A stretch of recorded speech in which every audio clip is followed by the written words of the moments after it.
O te toi whaatalo whātu I lau whaafonga i le nei tae au, ma lola soifua manuia, o talo les wharaile. Ua sautala e pepelo le whaingo tui na faia I le marae Aukilani saute, ma ua whaia isu e suenga I to tonu lava o le au whainga aluenga. Reportia I le News Hub I meli wa mau e le au whainga aluenga I le Manurewa Marae I le popolenga, e iei fesota inga I le vao le marae ma le whaife au ia Brian Tamaki, le e tau la mua I te ol koviti. O le marae le nei wasilia ma le fase fulutolu wafe tui wa whaiai. Peitai, I lea whainumera e ono le sao pe a whai ai umane su e suenga I whaamaonia I meli al polesili I a takutai moana Natasha Kemp ua iaitu ua inga ele I sao na whaia tui o tangata. A o toe su e su e le marae o na ia lava tangata, e le ofi le muai te rata hi Cairo o le community a Manurewa I le toe su e lava e lātou o lātou ngā luenga, ma ilona tali tonunga e tatau I le mata ngā luenga le soifo maloloina o na ia whaia. E se maile email o su enga wa whaia I totono le au whai ngā luenga, o le vaiaso tā luaina sa waitua le isi email le au whai ngā luenga mai le pule sili, ua filifili le laulau a fono maia o le a nga I e langolango le li whaife au ia Brian Tamaki o Hannah ma le whanau. Ma o loo wala au liai fo iso o se tasi le au whai ngā luenga e fia a wai. La tau te o whaatasi le to essay Mount Eden. I tala le News Hub, o le alavana au wai le whaatoni a rangi McLean, whaapei manisi mai le marae. O tua inga le isa o na whaia tui, o loo whaasanga le au whai ngā luenga la tau te le I whaia tui o tangata, ai nā o na whaamau o lea sa whai ina ia mawai le vaccine pass. E oi le moli lanu mumu o lo tātou iai, e le o tau fiei le sau I tua o isi vouchers mo tangata Aukilani. O le round lona lua o le asau I la solua al vai asofou, o le isi 5 afe vouchers, mo le polo kalami le Explore Tamaki Makauro. Le isi e senga ma le round mua, le e longo ina mai fo I pe a manui le emaili, ma e tatau na wha o ngai to tono le 10 aso le voucher. O le aso atai au e wha angatai vouchers o le round mua I le toi Tasi le minute le 10 le po. E o mai le so, silia mal se lau fitu 10 afe tangata Aukilani wa lesi tala mo le polo kalame. O lo tatala mai pia lewa noi tangata Aukilani e lesi tala ai ele I o le aso 25 o Februari, mo se I e tolu o lo totoi. Tasi le tangata, tasi le aso, ai tele ona busta wa whaiai. O le wa mawel mtanga luengal soifua maloloina le tangata Aukilani, e le tasi se no fuanga na alu ia whaiai ona tui o le busta.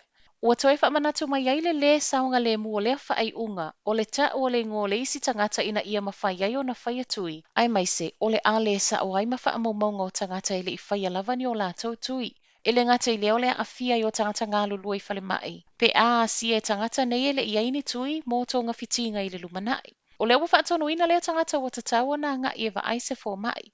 Ele o le taimi mua leo reportia mai ai whainga tau wha asese wha pe nei. Pei ona sa wai fo itala le tausanga te adwa I le tamai se fulu le leo na tui na whaia I le aso e tasi. E ta wai si tangata. E le I wha amauti no mai pe fia tui o le busta na whaia le tangata Aukilani wa maua, paulu whamtalanga, e tele. E ono le mafai e fomai o na vaai ngase uma pe a o ina faatetele le Omicron.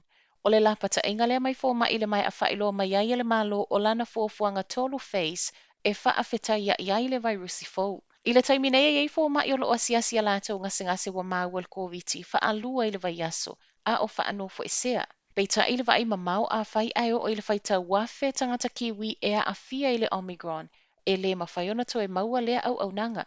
Ua lapata I mai le sui whaatono le New Zealand Medical Association, Vanessa Weening, e ono le mawhaiona fesoasoani tangata uma, ma e mo o miai le whaai te taimi e fesoota I ai fomai. I lea whaamtalanga I le o mana o fo I le sui whaatono e avea mawhaapongai o le fesoota I atu, pe a whai ua matua I mo o mia lava le fesoasoani.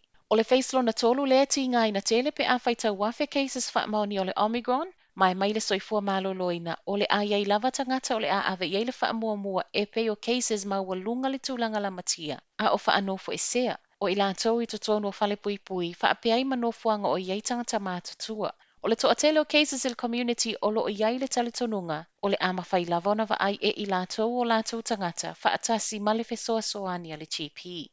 Matala muli, pa ule lango mo le Leipa, whaapeai Jacinda a o le palemia.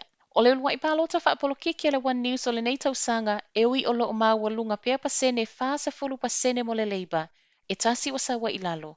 Alu I lunga le National I le tolus fululua pasene, sau I lalo le Acti le sefulu tasi pasene, ai tu mau le Green Party. Ua soso'o ai le ono palota fa'apolokiki o sau malie I lalo pasene mo le Leipa, talu na umal palota tele le atunu I le 2.10. O le preferred PM o lo mawalunga pia Jacinda Ardern e ui e wha pasene o sau I lalo.